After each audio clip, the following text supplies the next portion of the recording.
안녕하세요. 5월에 신부를 꿈꾸던 33의 평범한 여성입니다. 여자라면 다들 자기 결혼식에 대한 나름의 환상이란 게 있지 않나요? 저도 그랬어요. 제가 그렇다고 무슨 백마탄 왕자님을 기다리고 그런 것은 아니지만 그래도 언젠가 결혼을 한다면 꼭 야외에서 저를 아껴주는 가족들과 친구들을 초대해 잊지 못할 하루를 만들고 싶었죠.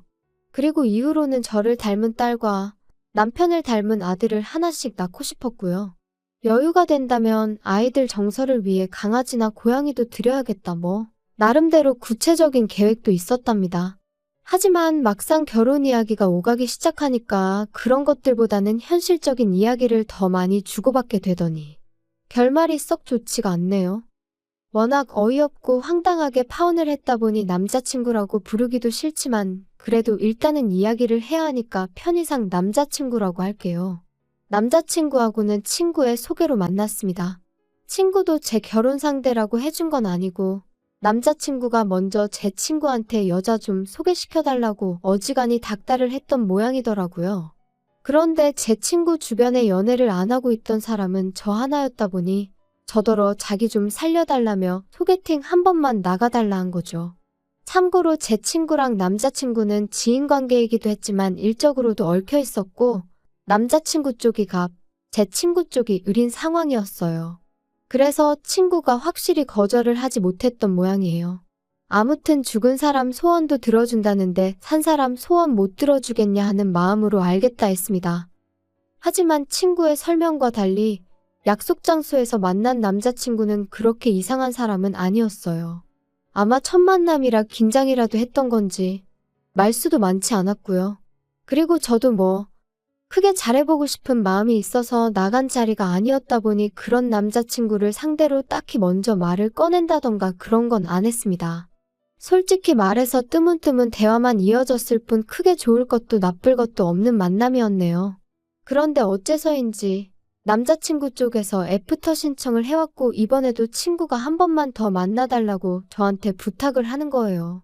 그래서 한 번만 더 만나보기로 하고 나갔는데 그때는 남자친구 쪽에서 처음과 달리 이런저런 준비를 해왔더라고요. 이야기할 거리를 생각하고 나왔다는 게 티가 날 정도로 말이에요. 덕분에 시간 가는 줄 모르고 계속해서 대화가 이어졌죠.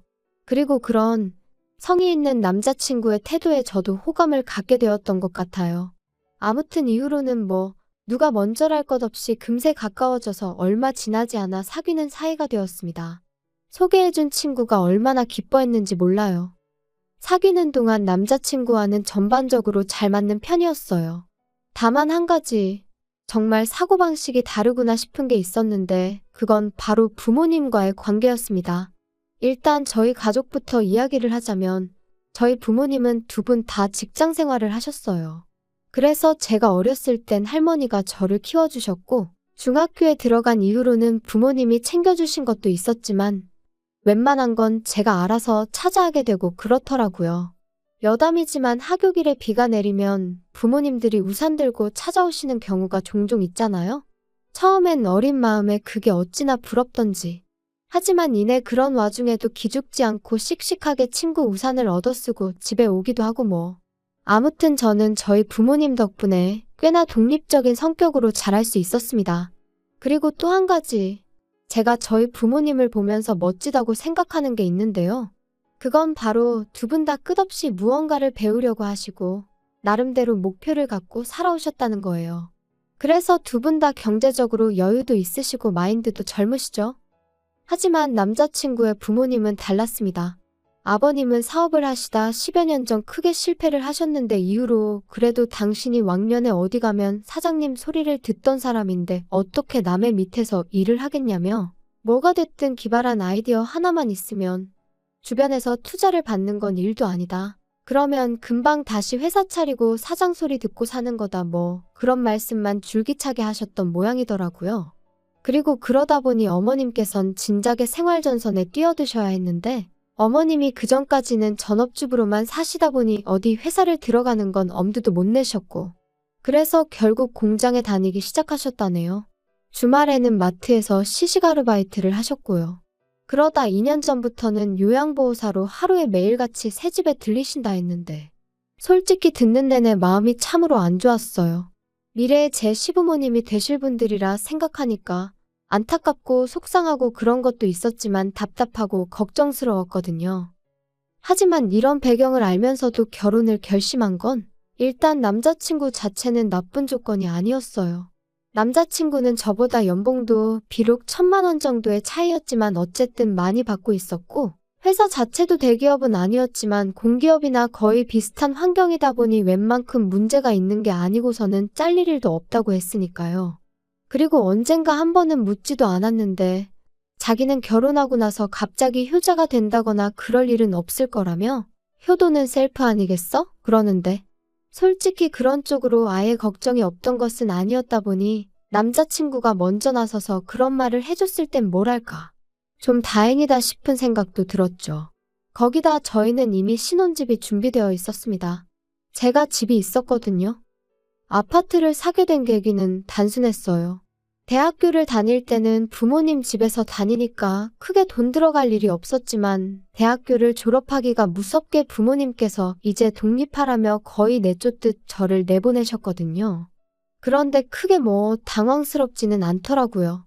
아예 무일푼으로 저를 내보내신 것도 아니고 자립에 보태라며 5천만 원을 해주셨으니까요. 그 돈으로 전세든 월세든 너가 한번 잘 생각해서 해봐라 하시면서 말이에요. 그런데 저는 그 돈을 통장에 묶어두고 회사 근처 고시원으로 들어갔어요. 다행히 회사 근처의 가격도 나쁘지 않고 치안도 좋은 여성 전용 고시원이 꽤 있었거든요. 하지만 그렇게 5년쯤 지났을 무렵 더는 고시원살이를 못하겠더라고요. 언젠가부터 업무가 많아지니까 퇴근해서는 좀 편하게 쉬고 싶은데 고시원이라는 곳이 워낙에 좁잖아요. 게다가 전화통화를 한번 할래도 나가서 해야지. 음식은 해먹기 어렵고 어쩌다 한번 해먹으면 환기도 잘 안 되지. 사실 생각해보면 그동안에도 줄곧 불만스럽긴 했는데 그래도 그때는 돈이 모이는 재미에 꾹꾹 눌러 참고 살았던 것 같아요. 그런데 어째서인지 그 무렵에는 돈이고 뭐고 더는 못 참겠더라고요. 한마디로 다 먹고 살자고 하는 짓인데 내가 왜 이렇게 스스로를 괴롭게 하나 싶기도 하고. 그래서 그때부터 회사 근처 부동산을 하루가 멀다 하고 돌아다녔습니다. 한 푼이라도 아껴서 사보려고 발품 팔고 집에서는 핸드폰으로 눈품 손품 팔고 그리고 그렇게 3개월 만에 아파트를 계약했어요. 제 돈 1억 5천에 부모님이 한 번 더 5천만 원을 보태주셔서 총 2억 거기다 대출 2억을 받아서 4억짜리 아파트였죠. 제 명의로 된 집이 생기니 얼마나 기분이 좋던지. 사람들이 흔히 보고만 있어도 배가 부르다 뭐 그런 말을 하잖아요. 제 기분이 딱 그랬거든요. 집을 사고 나니까 옷이니 가방이니 그런 건 크게 갖고 싶은 생각이 안 들더라고요. 그래서 또 열심히 돈을 모아 5년 만에 대출의 절반을 딱 갚았어요. 그리고 정확히 한 달 후에 남자친구가 저한테 프로포즈를 해왔네요. 솔직히 프로포즈를 받고도 별 걱정은 없었습니다. 저는 집이 있으니까 그리고 이미 그땐 제가 남자친구의 환경에 대해서 다 알고 있었거든요. 그러니 제 집에서 신혼살림을 차리고 남자친구한테 혼수로 필요한 가전가구만 몇 개 해오라고 하면 되겠다고 정말 간단하게 생각했어요. 그런데 작년 초겨울 남자친구가 생각지도 못한 이야기를 하더라고요. 자기가 제 대출을 갚아주겠다고요. 제가 남자친구한테 모아놓은 돈으로 내 아파트 대출을 갚겠다는 거냐고 그러면 가전가구는 무슨 돈으로 바꾸지 하고 물었어요. 물론 할부로 살 수도 있겠지만 저는 당연히 대출은 앞으로 살면서 같이 갚는 거라고 생각했기에 남자친구가 모아놓은 돈으로는 가전가구를 해왔으면 했으니까요. 그리고 한편으론 모아놓은 돈이 1억이나 있는 건가 싶기도 했던 게 계속 남자친구 본인 입으로 월급으로 부모님 챙겨드리고 자기 용돈 좀 하고 그러면 남는 것도 없다며 죽는 소리를 어지간히도 해댔었거든요. 저도 그래서 꼬치꼬치 물어본 적은 없었지만 남자친구가 부모님한테 돈을 많이 드리나 보다고 어림짐작은 하고 있었고 그렇기에 1억씩이나 모아뒀을 거란 생각은 못했었네요. 그런데 남자친구가 이어하는 말이 진짜 가관이었습니다. 자기가 제 남은 대출을 갚아줄 테니 대신 아파트를 공동명의로 해달라나요? 제가 황당해서 지금 내 아파트가 10억 가까이 가는데 남은 1억 갚아주고 공동명의를 해달라는 건 좀 욕심 아니냐 하며 웃었어요. 솔직히 농담인지 진담인지 순간 내가 너무 예민하게 반응하는 건가 싶고 잠깐이지만 별 생각이 다 들더라니까요. 그런데 남자친구의 표정을 보니 농담이 아니었습니다. 결혼하면 네 거 내 거가 어딨어? 막말로 자기 나랑 결혼하고 살다가 그 아파트 팔아서 10억 받으면 자기 혼자 다 쓸 거야? 아니, 내가 혼자 다 쓰진 않겠지만 그래도 그거랑 공동명의는 아예 얘기가 다른 거지. 그게 왜 달라? 아, 난 빚이니 대출이니 이런 거 정말 싫더라. 그냥 빨리 갚자. 돈이 없는 것도 아니고 내가 갚아준다니까? 갚을 건 빨리 갚고 하루빨리 안정적인 가정을 꾸리고 싶어. 그래, 나도 대출 빨리 갚는 건 좋은데 아무리 생각해봐도 공동명의는 아니야. 그럼 뭐 내 돈 1억만 가져가겠다는 거야? 그리고 이후로도 계속해서 같은 이야기만 몇 번을 주고받았고 정신적으로 너무 지치더라고요. 그래서 제가 그런 말 할 거면 결혼 이야기 자체를 없던 걸로 하자고 했습니다. 이렇게 시작부터 이런 걸로 서로 열내고 마음 상하게 하는 거 싫다고요. 그리고는 그렇게 이 아파트에 꼭 공동명의를 하고 싶으면 5억을 가져오라고 했어요. 아파트 값이 10억이니까 절반 내라고요.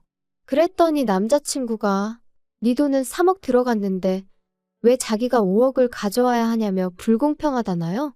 그래서 내 기분이 딱 그렇다고 이제 이해가 되냐 했습니다. 내 돈이 3억이 들어갔는데 지금 네가 1억 들고 오면서 공동명의 해달라는 게 똑같은 경우라고요. 그랬더니 남자친구가 한숨을 푹푹 내쉬더니 그걸 꼭 따져야 하냐면서 너무 야박하다나요? 진짜 결혼 상대한테 이런 표현은 쓰고 싶지 않았지만 이거 돌머리인가 싶대요. 그래서 이후로 며칠 동안 솔직히 정도 떨어지고 그래서 먼저 연락 않고 기다렸습니다. 차마 헤어지자니 좋았던 때 생각도 나고 이래저래 저도 생각이 많았거든요. 지금 남자친구랑 헤어지면 또 어느 세월에 누굴 만나서 결혼을 하나 싶기도 하고 그런데 남자친구가 다시 연락을 해왔어요. 자기가 생각 많이 했다면서 한번 만나자고 하더라고요. 그리고는 기껏 만나자마자 한다는 소리가 자기가 제가 말한 대로 혼수를 해오겠다더니 대신 자기도 저한테 받고 싶은 게 있다나요? 그래서 뭐냐니까. 오해하지 말고 들어. 나는 자기한테 바라는 거 정말 하나도 없어. 그런데 아무리 생각을 해봐도 부모님은 챙겨드려야 될 것 같거든. 그래서 말인데 우리 아버지한테 개인 택시 면허 하나 사드리는 게 어떨까? 대신 양복이니 시계니 그런 예단은 하나도 안 받을 거야. 정말 어이가 없어서 입이 떡 벌어지는 기분이었습니다. 택시 면허라는 게 제가 알기로 9천만 원 1억 뭐 그 정도는 했으니까요. 그래서 그걸 왜 나한테 사달라고 하냐니까. 자기도 오랜 고심 끝에 내린 결정이라면서 어차피 자기가 저랑 결혼하면 아파트 대출 같이 갚아야 되는데 그럼 자기 월급으로 자기 부모님한테 생활비도 못 보태드릴 것 같고 마음이 너무 불편할 것 같다나요? 그러니까 개인 택시 면허라도 사드려야 아버님이 생활에 불편함이 없으실 거 아니냐면서. 그래서 제가 그건 안 된다고 딱 잘랐습니다. 아버님 생활비를 보태드리고 하는 문제도 나랑 결혼을 하기로 했으면 상의를 해서 조정을 해야 되는 게 맞는 거고 내가 집까지 해가는 상황에 왜 아버님한테 그 비싼 개인 택시 면허까지 사다 바쳐야 되는지 모르겠다 했죠. 그랬더니 남자친구가 보인 반응은 정말 기도 안 차더군요. 제가 집을 해오는 게 아니랍니다. 자기랑 같이 살려고 산 집이 아니지 않냐는 거예요. 제가 저 좋아서 산 집이니까 그건 제가 결혼을 위해서 산 게 아니니까 그걸 해온다고 보면 안 되는 거라나요? 거기다 대출도 같이 갚아야 하는 마당에 집을 해온다는 표현은 너무 과한 거 아니냐면서. 어차피 제가 자기랑 결혼을 안 해도 그 대출은 저 혼자 갚았어야 되는 건데 그나마 자기가 마음을 넓게 써서 같이 갚아주기로 한 거고 그러면 저도 성의 표시는 해야 하지 않냐? 정말이지. 제가 지금 엄청나게 축약하고 순화해서 적고 있는 거지. 실제로는 더 무식하고 억지스러운 말을 골라 했답니다. 그래서 그래 맞다. 나 혼자 살아도 대출은 어차피 갚아야 하는 거다. 하지만 그렇게 치면 너도 나랑 결혼하든 어디서 살든 월세는 내고 살아야 되지 않냐? 그러니까 월세 나갈 돈으로 우리가 같이 사는 집 대출을 갚는 거라고 생각하면 되는 거 아니냐 했어요. 그랬더니 또다시 그럴 거면 공동명의를 해주던가 하고 궁시렁거리는데 아, 내가 잘못 걸려도 단단히 잘못 걸렸구나 싶은 거죠. 그래서 제가 남자친구더러 우리 이러는 거 정말 좀스럽고 없어 보인다 그랬어요. 그리고 나는 절대로 택시면허니 뭐니 그런 거 못 해드리니까 그게 용납이 안 되면 이쯤에서 헤어지자 했습니다. 그랬더니 남자친구가 저더러 너는 공동명의도 못 해준다. 예단으로 다른 거 다 생략하고 그 택시면허 하나만 해오라는데 그것도 싫다. 도대체 나랑 결혼은 왜 하려고 그러냐? 그러는 거예요. 그리고 이때는 저도 마음도 너무 상했고 이렇게까지 결혼을 해야 하나 싶은 게 말 그대로 속이 쓰리더라고요. 그래서 나도 내가 너랑 왜 결혼하려고 한 건지 모르겠다 해버렸어요. 그랬더니 남자친구가 결혼하면서 손해는 하나도 안 보려고 하는 제가 너무 어이없다는데 누가 할 소리를 하나 싶대요? 그래서 남자친구한테 너야말로 어떻게든 나한테서 뭐라도 뜯어내려는 심산이 눈에 훤히 보여서 황당하고 어이없다 했습니다. 어떻게든 남겨먹을 궁리만 하는 것 같은데 내가 호구로 보이냐고요. 그랬더니 저더러 자기 인격을 모독했다며 사과하라고 개거품을 무는데 어찌나 어이가 없던지 생각할수록 분하고 우라가 치밀대요. 결혼을 한 것도 아닌데 벌써부터 돈으로 남자친구랑 말 같지도 않은 대화를 주고받아야 한다는 게 너무 피곤하기도 했죠. 솔직히 제가 정말 대단한 조건의 신부감은 아니었어도 그렇다고 싫은 소리 들어가며 결혼을 해야 할 만큼 못났다고 생각해 본 적도 없었거든요. 그래서 남자친구한테 아무래도 우리는 아닌 것 같다고 헤어지자 했습니다. 너랑 나랑 왜 이렇게 목에 핏대 세워가며 싸워야 되는지도 모르겠고 여러 가지로 안 맞는 것 같으니 이쯤에서 그만하자 했네요. 그랬더니 남자친구가 어쩌면 그렇게 바로 또 태도를 달리하던지. 야, 원래 결혼 준비 시작하면 여러 가지로 부딪힌다는 얘기 못 들어봤어? 생각 좀 해봐. 앞으로 우리 인생에 얼마나 많은 고난과 역경이 있겠어. 그런 거에 비하면 이런 다툼은 아무것도 아니라니까? 너는 정말이지 인내심이 없어도 너무 없어. 아무튼 너는 괜히 예민하게 굴지 말고 나만 믿고 따라와. 내가 하자는 대로만 하면 다 괜찮아진다니까? 어이가 없어서 내가 너 뭘 보고 따라가냐 했어요. 그리고는 너는 그냥 네가 할 길이나 가라 했습니다. 그랬더니 기껏 한다는 소리가 저더러 삐졌냐면서 어떻게 해야 마음이 풀리겠냐대요? 자기는 저 아니면 아무하고도 결혼 안 할 거라면서 말이에요. 그래서 너도 10억 가지고 오라고 했어요. 너도 10억 들고 오면 내가 너랑 결혼해 주겠다고요. 그리고 결국 저희는 파혼을 했습니다. 남자친구는 끝까지 저더러 이기적이고 못됐다 했고 저는 그런 남자친구한테 나야말로 너 같은 돌대가리랑은 상종을 못하겠다 했거든요. 그런데 저와 남자친구를 소개시켜 주었던 친구가 제 파혼 소식을 듣고는 저더러 왜 그랬냐면서 저를 좀 원망하듯 말하는 거예요. 자기 입장은 신경도 안 쓰였냐면서 말이에요. 어이가 없어서 결혼은 내 일생일대의 중요한 일인데 내가 너 입장까지 생각해가면서 결정을 내렸어야 하냐고 저도 화를 냈어요. 그랬더니 어차피 살다 보면 다 그놈이 그놈이라면서 저더러 넌 너무 유난스럽다고 자기가 이런 말까지 안 하려고 했는데 모르긴 몰라도 남자친구도 제 그런 성격에 질렸을 거라대요. 어이가 없어서 그래 네 마음대로 짓거리라 하고 그 친구랑도 손절했네요. 솔직히 이혼도 아니고 파혼이라고 신경 쓸 거 없다는 사람들도 주변에 많지만 제 마음이 편하기만 한 것은 아닙니다. 적은 나이도 아니고 앞으로 어떻게 지내나 생각하면 저도 모르게 한숨도 나오고 그래요. 하지만 뭐 어쩌겠어요? 사람 사는 게 다 생각대로 되는 것도 아니고. 아무튼 당분간은 남자고 연애고 결혼이고 다 모르겠고 그저 하루하루 건강하고 즐겁게 살아가는데 초점을 맞춰볼까 합니다. 언제 어디선가 제 진가를 알아봐주는 사람이 나타나주길 바라면서 말이에요. 날이 조금씩 다시 따뜻해지고 있지만 그래도 감기 조심하시고 즐거운 하루 보내시길 바랍니다.